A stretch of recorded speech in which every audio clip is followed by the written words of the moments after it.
और चलिए अब एक नजर the untold stories of Modi पर।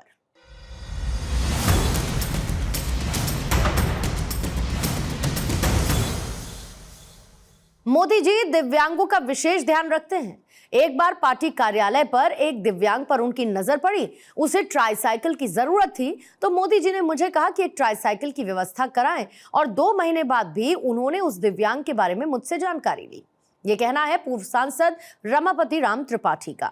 The untold stories of Modi में ऐसी ही एक अनसुनी कहानी रमापति राम त्रिपाठी की जुबानी। 99 के चुनाव में एक दिन हम लोग निकल रहे थे किसी कार्यक्रम में भाग लेने।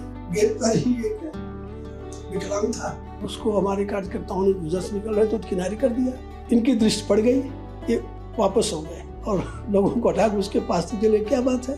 तो उसने कहा कि हमको एक वो साइकिल चाहिए, ट्राईसाइकिल नहीं, इसलिए मैं आया हूँ कार्यालय पर। उनका भाई इनको व्यवस्था कराइए। उनके ठीक है, अपना पता उता नोट कराओ। जब वो फिर आए 2 महीना के बाद तो उनके ध्यान में था, उन्होंने उनसे पूछा त्रिपाठी जी उस विकलांग के लिए वो साइकिल की व्यवस्था हुई कि नहीं। मैं वास्तव में उसके बाद उसको संज्ञान में नहीं लिया था, भूल गया था और फिर उसको ले आया दूसरे दिन। मैं कहा सर देखिए चल रहा, उस पर हो गई। मेरे मन में आया, मैं भूल गया था, लेकिन वो 2 महीना के बाद भी उनको ध्यान में था कि वो विकलांग को व्यवस्था हुई कि नहीं।